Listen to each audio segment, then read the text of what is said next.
What's going on, guys? Rezagun here. E3 just recently finished up about a week ago now, at the time that I'm recording this. I've been watching a lot of other YouTubers. They're actually, basically been going over a lot of the new games that are coming out. Some of them are going over, just random little stuff like John Riggs. He showed this little pixel cube, which looked pretty cool. And some of them have been touching slightly on different hardware, like Hyperkin's Ultra 64, or whatever they're calling it, I forget. Basically a nice little clone N64 for HDMI. Cool. I don't know how I feel about it just yet. I might pick it up, I might not. Haven't decided yet. But something that, a few people have been only slightly touching on is a product by My Arcade called the Retro Champ. It's a really nice little product by the looks of it. It's actually a portable NES console, but basically it's able to play both your NES and your Famicom games, which is really nice for some people. Basically, one of the biggest things was they want to have people able to go out to flea market, pawn shop, be able to test the games right then and there, just to make sure they work, just to make sure they're the real thing, even though typically if you're going to check if they're the real thing, carry around some game bit screwdrivers, in my opinion. That's just how they put it, was all. It's a nice little package. Actually has a nice little spot to store Q-tips and rubbing alcohol, or different type of cleaning solution, whatever you prefer. Just so that way you can clean the games if they don't work the first time. Kind of cool. Overall, the price is going to be about $80, which isn't too bad for what it is. Originally, it actually had a 4-button layout for the D-pad, kind of like this Nintendo Switch, as well as the B and A were reversed, so it was A and B instead. Not the greatest. But after some revisions, after getting some fan feedback, they fixed it. Since then, it actually looks a lot better in my opinion now. It's able to output to HDMI, able to actually connect 2 wireless controllers, as well as, actually that might be it. No, internal charging, unlike, some certain portables. We'll actually be going over a couple here in a minute. But yeah, a couple other portables actually take, other types of batteries that aren't rechargeable, From what I understand, it's going to be able to play about 3 to 5 hours is what they were saying. Not too terrible, really. It's about as much as your Switch, which a lot of people hate that, but oh well. Oh well, deal with it. But yeah, getting into it, some people still have their, reservations over this. Basically, I feel like I used that word right. I could be wrong.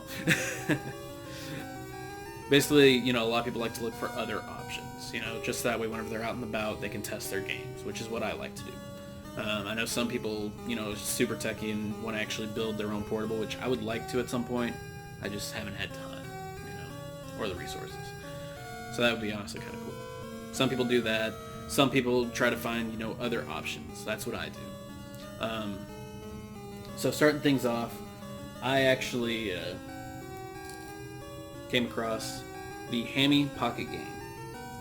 Nice little console for what it is. Plays your original NES carts. Not too bad looking. Looks like an original Famicom controller, nice and shiny. I actually ended up paying about $40 for this at the time. It was on a nice little sale that they had going on. I think it typically retails for about $50, roughly. So, you're going to be able to save a little bit of money there. And their Famicom version is even cheaper than this. I forget about how much, maybe 20 or 30. Still, though, not a bad price. Overall, the feel of the buttons are not too bad. A little more clicky than I like, but still not bad for what it is. Let's lower you.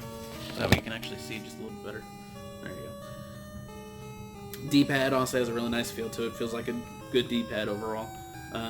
Start and select. There's start and select. The overall quality for this thing, it's not too terrible. Overall, it feels like it could hold up a decent amount. The only part I have a little bit of worry of is right back here. It actually has some give. You see that? Yeah. That's my only issue. But overall, once you have a game in there, it's not a problem. So, there are other variations like I was talking about. There's this one which plays your NES, and there is another one that looks identical that plays your Famicom. Awesome, Get 2 of these for a good price, you're good to go. You don't have to worry about the Retro Champ. But some people like to have both, which is why I'm looking into it. Now there are other variations of this that you'll find all the time. They'll post this exact, console. They'll even show it holding a cartridge, but in the end it'll be one that just looks something like this with red buttons instead, and takes like the tiniest cartridges, or sometimes it doesn't even do that. Sometimes it's just this alone and it has internal games. Which, no thank you. Sorry. I'm not big on Famiclones, I'm not big on emulation. I don't need that. I'd rather just be able to pop my cartridges in, play from there. That's fine. Now, right here's the box. Good little box. So like I said, by Hammy. For some reason it has these stickers here. I thought about taking them off, but I'm not going to. Basically goes over what all comes with it. I found this hilarious. Pocket game format is Pokemon's format. But yeah, let's actually get into, how well this thing actually plays. So with each of the consoles I'm going to show you, because this is going to be the only NES one that I currently have. I'm actually going to show you basically their most famous titles. Like with, the original NES, its pack-in title was Super Mario Brothers, because that's one that everyone's familiar with. That's what I'm going to start with. So, starting us off.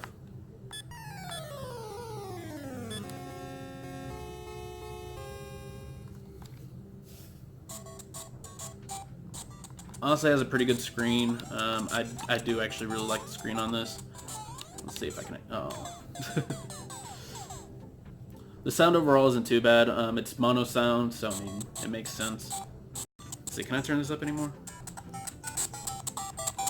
Yeah. So, I don't know how well you can actually hear that.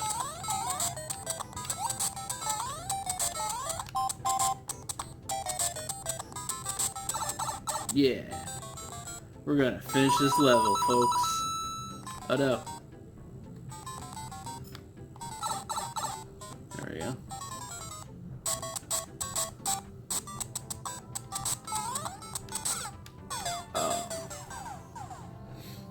I mean, I clean this cartridge.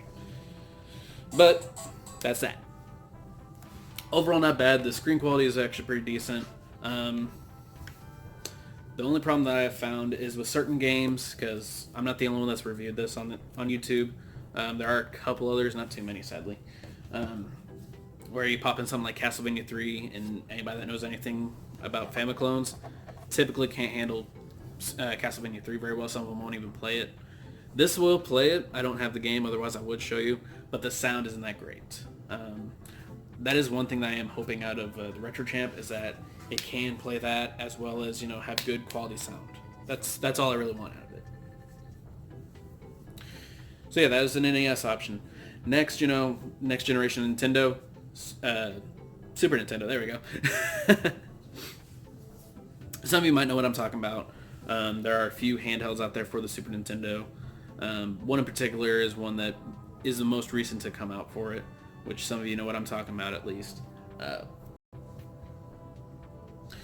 Basically, when it came down to it, I was looking for something that I could play, Earthbound on the go, because I really do enjoy Earthbound. It's my favorite game of all time. I was looking for something like that, as well as, again, to test my cartridges out in the wild. So the next one we have is the Superboy SFC.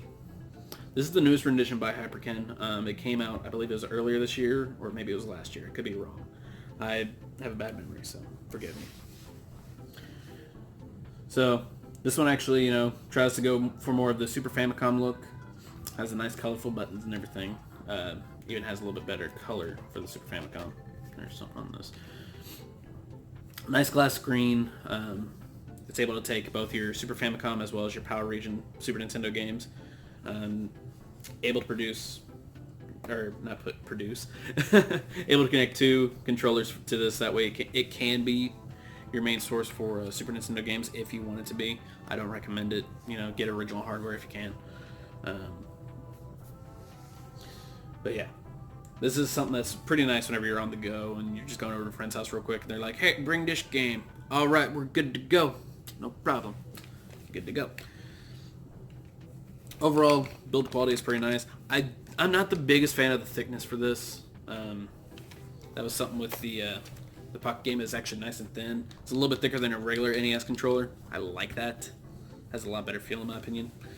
But overall, this has a bit of a better build quality, of course, because it's made by a major company. Hammy, a lot of people only know it as a Chinese knockoff brand, which is fine. It does the job.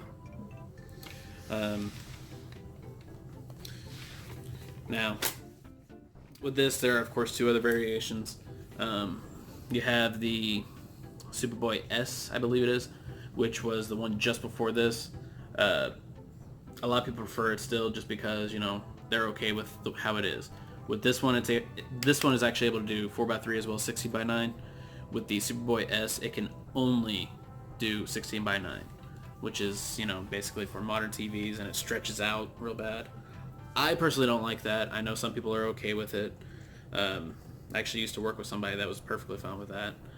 But personally, this is what I was waiting on. I was waiting for something that could do the 4x3 so that way I could look at an original picture, That's what I like. Overall, though, quality's good. Buttons feel good.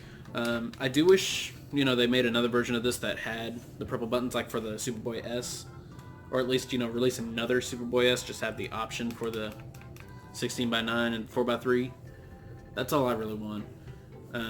But I do like the overall look. I like the color. I like the feel. Has a nice little dust tray. Overall, good quality. So let's get started with the game. Actually, no. Let's get onto the box. So right here's the box. They went ahead and did the full SFC color, which is fine. It's basically going over what all comes with it, what everything does, pretty much. This did come with a pouch. I don't know where it currently is. It's just a little black pouch that says Hyperkin. It does the job. That's all that matters. Battery life on this is actually really good. At least I found. Because, no joke, I haven't actually touched this in a good while. Just because I've been really busy. And today, I actually decided to pick it up, turn it on, and it still works. I was like, okay, we're good to go, man. But, let's go ahead and turn it on.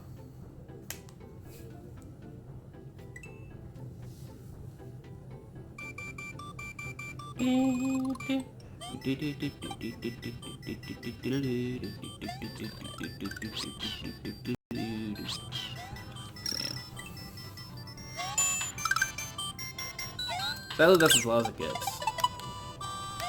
There's the brightness. And then, I think if you hold the button.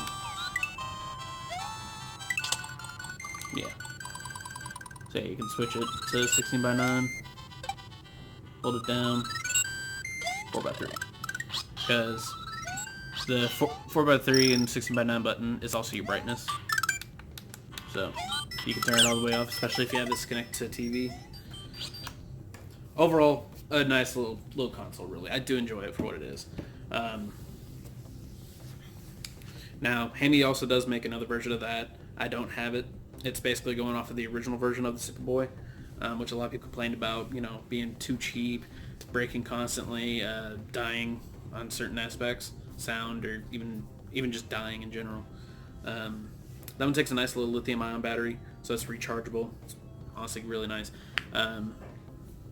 The Pocket game took AAAs, just so you know. But overall, good battery life. I think you can make it last up to 5 hours, roughly, with that. So, pretty good. And lastly, this is going to their competition at the time, the Sega Genesis. Basically, back in the day, Sega was ahead of their time. They released this too late or too soon, really. People just didn't understand at the time. But, I was lucky enough, and I was able to get myself a Sega Nomad. Now, I don't have the box for this, sadly. I don't even remember how much I actually paid for this. But overall, focus you. Overall, though, a really nice little piece to have.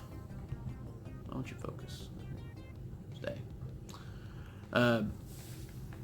So again, they have fun making it look like a controller a bit. They gave it its own individual D-pad, which I really don't mind. The only problem I've really found, and it's mainly while I play something like Ghostbusters on here, while I'm trying to duck, it wants to rock a little bit to go left or right. Which, I mean, if you're paying attention, it's not a problem, but it's kind of a problem at the same time, if you know what I mean.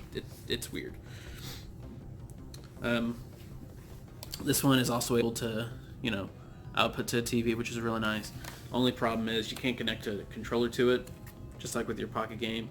If you were to connect this to a TV, you'd have to use the console as a controller, which I don't mind. Both of them feel good enough in my hand. That's not a problem. Now, as many people know, the screen on this wasn't the greatest, as well as, the batteries. So, because this thing takes 6 AA batteries, and no joke, I was actually about to beat Ghostbusters on Genesis when it died on me. Because I was sitting out in the living room, I was like, let's just have some fun. And it just died. I was like, son of a bitch. It does have a port for a second controller, which is not too bad. Overall, the battery life isn't the greatest, sadly. It only lasts for an hour or two, really, which I'm okay with, unless I'm playing something like Ghostbusters, then I get mad, because I was actually trying to beat the game.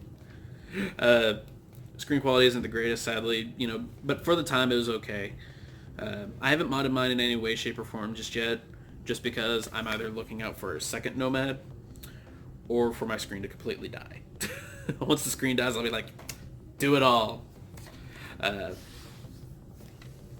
that was something else with this too.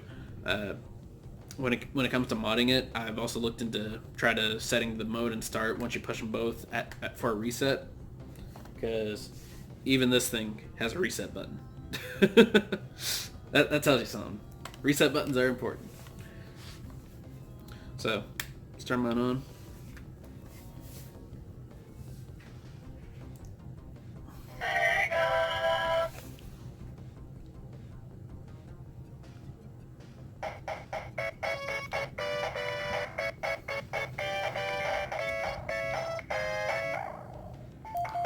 But overall, this isn't a really bad console. I really do like this for what it is. I like the size, I like the feel, even though I was just complaining about the Superboy. I do like this quite a bit. There are some other knockoffs out there that are a lot smaller, a lot, thinner, which are fine, but they don't do as good a sound, they don't produce as good of a picture. Well, as long as you have a modded one of these, then yeah. But overall, for this being an official piece, I really do like it, and I'm more excited for Retrobit to produce another one of these, because they leaked it at, I believe it was CES this year, in January, I believe it was. Yeah, they're talking about releasing another one of these. It's supposed to be much thinner, supposed to have an HDMI out. I'm really excited for that. I really hope they're able to do it, because I really do enjoy this for what it is. I really do, and it would at least let me preserve that, so that's good. That's really it for me today, guys. I hope you enjoyed the video. I'm hoping to actually start, regularly uploading again. Basically, doing at least 2 videos a week if possible. If there's any questions that you have about these consoles, or you want me to go a little bit more in depth on each of them, let me know. I'll do separate reviews for all of them. Until then, though, hope you have a good day. Until next time.